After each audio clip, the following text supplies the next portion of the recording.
Achei que tinha encontrado o amor da minha vida. Aquele tipo de amor que te faz acreditar que o mundo, de repente, ficou no lugar certo. Mas o que eu não sabia é que às vezes o amor também pode ser a armadilha mais doce e mais cruel. Meu nome é Elise. Tenho 29 anos. Trabalho numa empresa de vendas há quase uma década. Não tenho diploma universitário, é verdade. Mas aprendi a negociar com pessoas difíceis, a resolver problemas, a construir o meu valor com esforço, não com títulos. E foi nesse mesmo ambiente que conheci David. Ele era o oposto de mim. Educado, com um ar de segurança, que me fazia sentir protegida. Todos gostavam dele, o tipo de homem que sabe o que dizer, quando sorrir, e como fazer alguém se sentir especial. E eu caí completamente. Nosso namoro foi rápido, intenso, cheio de promessas. David dizia que eu era diferente, que minha força o inspirava. E quando ele me pediu em casamento, eu não hesitei um segundo. Naquele dia, eu achei que o universo inteiro estava aplaudindo o nosso amor. Mas o que eu não sabia é que o primeiro ato da tragédia já tinha começado. O problema não era ele. Eram as vozes que o moldaram. Logo após o casamento, fomos visitar os pais dele. A casa era grande, fria, cheia de retratos dourados e olhares calculados. E foi ali, sentada à mesa, que eu ouvi a primeira rachadura no meu sonho. A sogra olhou para mim e, com um sorriso que mais parecia um veneno disfarçado, perguntou: David, tens mesmo certeza? Ela só terminou o ensino médio, não foi? Meu coração parou por um segundo. O sogro assentiu, sem sequer me encarar. Para um rapaz tão talentoso, ela é uma escolha comum demais. David riu, tentando aliviar a tensão. Eu amo a Elise, e isso basta. Mas eu vi o olhar da mãe dele. Um olhar que dizia: ainda vais te arrepender. E pela primeira vez, algo dentro de mim se partiu. Senti o calor subir ao rosto, o orgulho engolido com o café amargo da mesa. Não respondi. Não chorei. Apenas sorri e fiquei em silêncio. Porque achava que o amor seria suficiente para silenciar o desprezo. Mas o silêncio, às vezes, é a semente do caos. As semanas seguintes foram uma dança delicada entre carinho e desconforto. Os comentários sutis começaram a se repetir. David, devias procurar algo melhor. Um emprego à altura do teu diploma. Não entendo como uma empresa respeitável contrata alguém como ela. Eles nunca me ofendiam. Diretamente apenas deixavam as palavras caírem, afiadas, no meio das conversas. E David começou a mudar. Primeiro foram os olhares impacientes, depois, as comparações. E, por fim, as dúvidas. Eu tentava acreditar que era apenas uma fase. Mas o amor, quando precisa de provas constantes, já começou a morrer. E naquele momento, o meu começava a desmoronar. Foi nessa altura que percebi o problema não era o que os outros pensavam de mim. Era o que ele começou a pensar. E foi assim que apareceram as primeiras fissuras, o orgulho e a vergonha. Foi aí que percebi: o amor pode sobreviver a quase tudo, menos ao veneno do orgulho. David começou a mudar de forma sutil, quase imperceptível no início. Os bom dia tornaram-se automáticos. Os elogios, raros. E de repente, cada conversa parecia uma disputa que eu nem sabia estar travando. Ele falava dos colegas de faculdade com um brilho no olhar que nunca tinha quando me olhava. Começou a repetir frases que soavam familiares demais. Frases que vinham da boca da mãe dele. Tu mereces mais, David. Esse trabalho é pequeno demais para ti. Não é justo que uma mulher sem diploma tenha o mesmo sucesso que tu. E violeste contrand. No começo, eu ria, fingindo que não doía. Mas cada palavra abria uma pequena rachadura entre nós. E rachaduras, quando não tratadas, viram abismos. Uma noite, cheguei em casa mais tarde do que o habitual. Ouvi a voz dele no corredor, falava ao telefone, sem perceber que eu estava ali. Não, mãe. Eu sei. Ela é boa no que faz, mas não tem o mesmo nível. Eu devia estar num lugar melhor. As palavras ficaram presas no ar, pesadas, irreversíveis. Senti o chão fugir dos meus pés. Era como se, naquele instante, o homem que me prometera amor eterno estivesse a desmontar, peça por peça, tudo o que tínhamos construído. No dia seguinte, ele anunciou como se fosse uma vitória. Decidi procurar outro emprego, algo mais digno do meu currículo. Olhei para ele, confusa. Mas tu gostas do que fazes, e o salário é bom. Por que mudar agora? Ele dedombrou. Porque percebi que nossa empresa contrata pessoas sem estudo, e isso tira o valor do meu trabalho.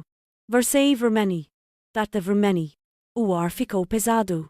Aquela frase não era sobre o emprego. Era sobre mim.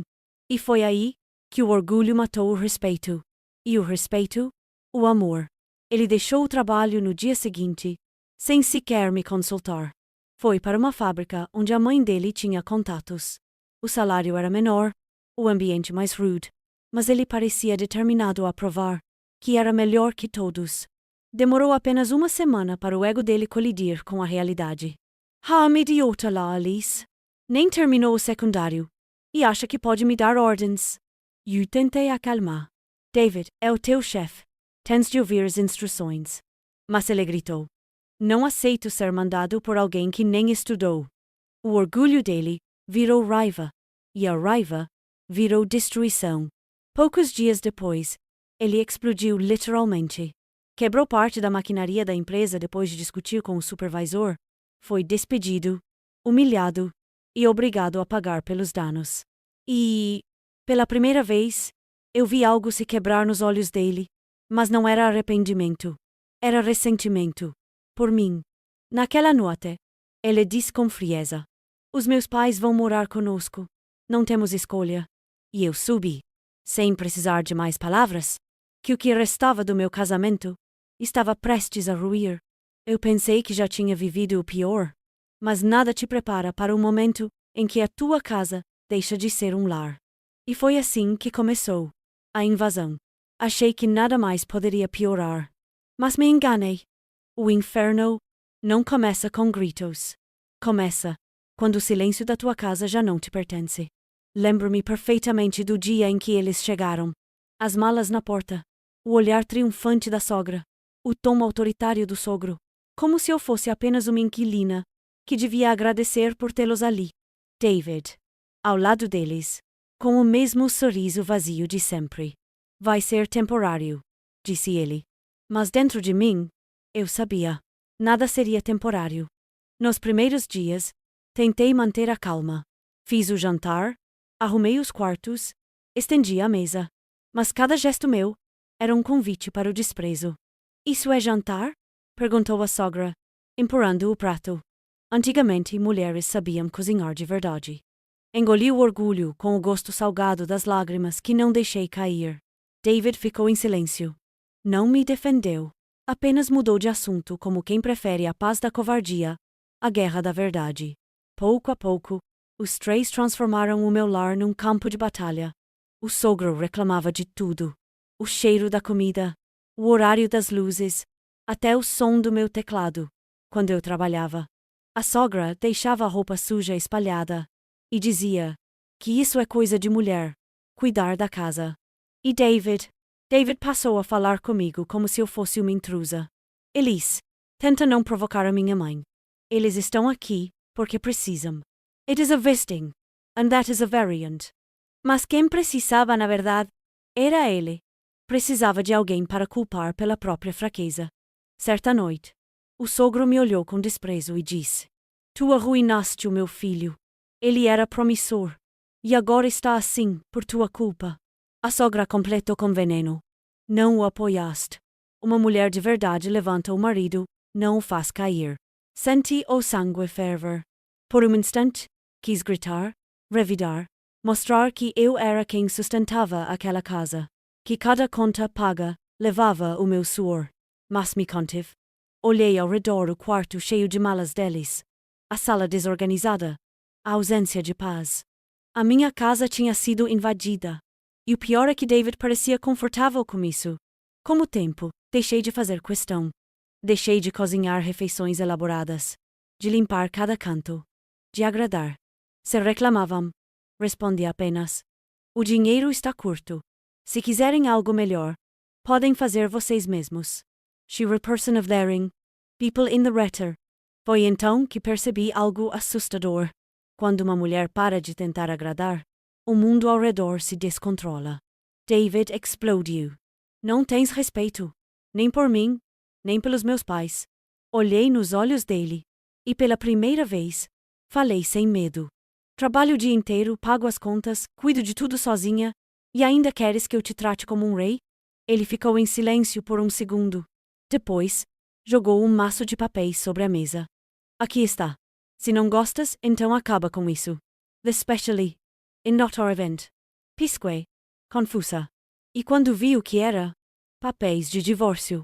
Naquele instante, percebi que o amor tinha se transformado em ameaça. E que talvez o único caminho que me restava fosse lutar de volta. E foi assim que começou o ultimato, entre o medo e a libertação. Quando vi aqueles papéis sobre a mesa, por um segundo, achei que fosse uma piada. Mas o olhar dele, frio, calculado, dizia o contrário. David não queria conversar. Ele queria me dobrar. Assina. Elise. Se não vais fazer o que te peço, não faz sentido continuarmos. A voz dele era baixa, mas carregava o peso de uma ameaça. Não era o tom de um marido. Era o tom de alguém que já não via em mim uma parceira, apenas um obstáculo. Eu fiquei imóvel. As mãos tremiam, mas o coração estava estranho. Não chorava mais. A dor tinha virado uma espécie de lucidez. Olhei para ele e percebi que o homem sentado à minha frente já não era o mesmo que me prometeu amor. Era apenas o reflexo de alguém que confundiu amor com poder.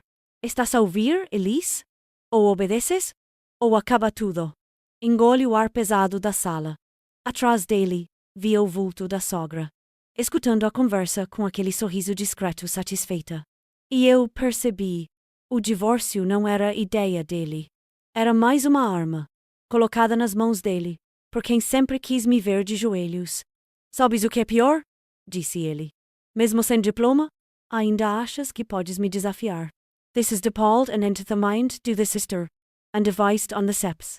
Essas palavras cortaram mais fundo do que qualquer grito. Não respondi. Peguei os papéis. Olhei cada linha, cada assinatura. E naquele silêncio, algo dentro de mim se rompeu não de dor, mas de decisão. Fingi concordar. Fingi calma. Mas naquele instante, eu fiz uma promessa silenciosa a mim mesma.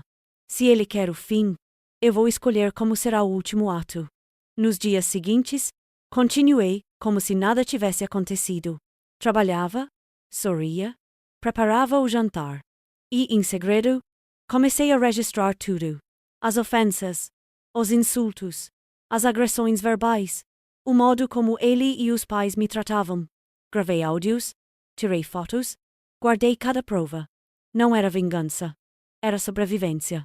À noite, quando todos dormiam, eu me sentava no escuro da sala e pensava no que tinha se tornado.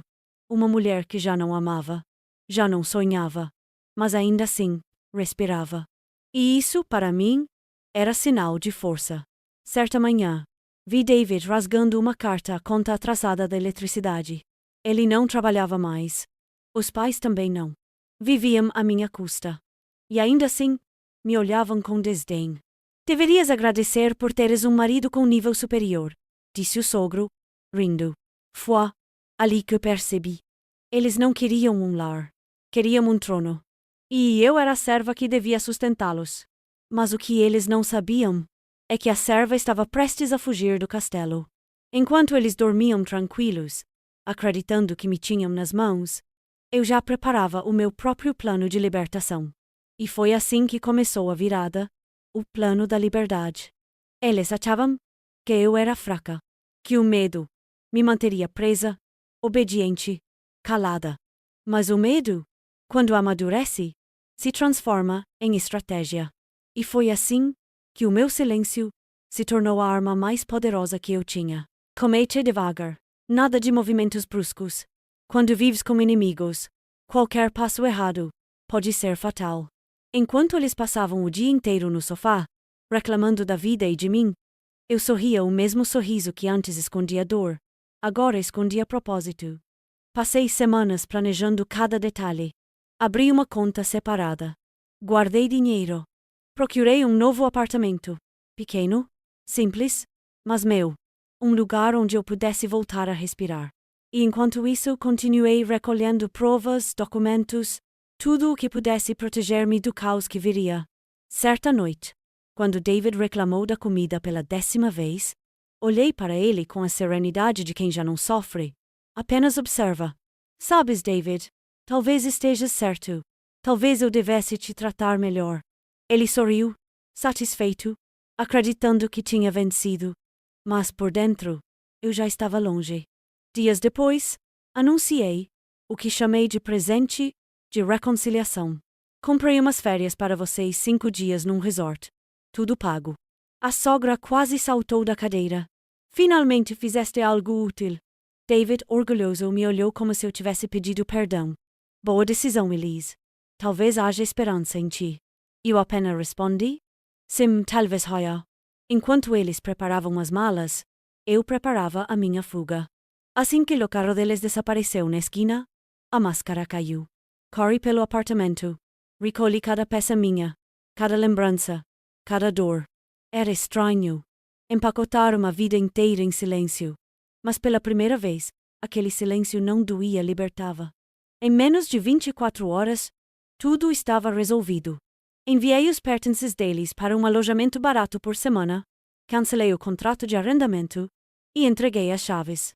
A casa que antes era prisão, agora estava vazia, e eu também, mas vazia de medo. Não de mim. 2 dias depois, o telefone tocou.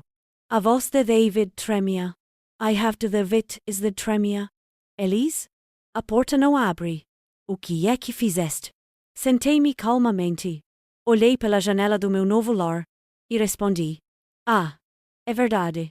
Esqueci de te avisar. Cancelei o contrato. Estás louca? Não podes fazer isso. Somos tua família. Já não. O divórcio está finalizado. Acabou, David. O silêncio do outro lado da linha foi o som mais doce que já ouvi. Por um instante, senti pena. Mas logo lembrei de todas as noites em que chorei no escuro, de todas as vezes em que me fizeram acreditar que eu valia menos. E percebi, não era vingança. Era justiça. Quando desliguei aquele telefone, o peso dos anos se desfez dos meus ombros. Mas o verdadeiro alívio veio depois. No silêncio que ficou o silêncio da paz. E assim começou o último capítulo. O silêncio, depois da tempestade. Pela primeira vez em muito tempo, o silêncio não me assustou. Não era o mesmo silêncio que me engolia à noite, enquanto eles gritavam do outro lado da parede. Era um silêncio leve. Um silêncio que tinha cheiro de café fresco e liberdade. Acordei cedo no meu novo apartamento pequeno. Modesto, mas inteiro meu. A luz atravessava as cortinas, e eu me peguei sorrindo, sem motivo algum. Talvez porque, pela primeira vez, o ar que eu respirava não vinha com culpa. Ou talvez porque, finalmente, eu lembrava quem eu era e quem eu nunca mais seria. Do outro lado da cidade, a tempestade ainda rugia. David e os pais voltaram da viagem e encontraram apenas a porta trancada e o eco das próprias escolhas. Recebi uma ligação furiosa, depois outra e outra. Ignorei todas. Até que chegaram as notícias. Eles tinham discutido com o síndico, quebrado caixas de correio e acabado multados pela polícia. Era irônico. As pessoas que me chamavam de vergonha agora eram o retrato do fracasso. Mas, para minha surpresa, eu não senti prazer nisso. Nenhuma euforia, nenhuma vitória amarga. Apenas paz. Porque quando alguém te destrói aos poucos, o maior triunfo não é vê-lo cair. É não precisar mais olhar para trás. Nos dias seguintes, comecei a reconstruir o que restava de mim. Pintei as paredes de branco. Troquei os móveis velhos por poucos, mas meus.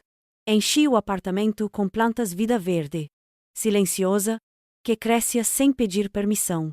Cada canto daquela casa era um lembrete. A liberdade tem um preço alto, mas vale cada centavo. Às vezes ainda penso em David. Não com raiva, com pena. Ele acreditava que o valor de alguém vinha de um diploma, de um sobrenome, de aparências. Mas no final, foi a mulher sem estudos que aprendeu a sobreviver. E ele, com toda a sua educação, afundou no próprio orgulho. Hoje, quando olho no espelho, vejo uma mulher diferente. Não mais a Elise que pedia amor, mas a que se escolheu. Aprendi que amor não é obediência, que respeito não se implora, se conquista, e que o silêncio, às vezes, é o som mais bonito da liberdade. A vida não me devolveu o que perdi, mas me deu algo melhor, a mim mesma. E, no fim das contas, essa é a vitória que ninguém me pode tirar.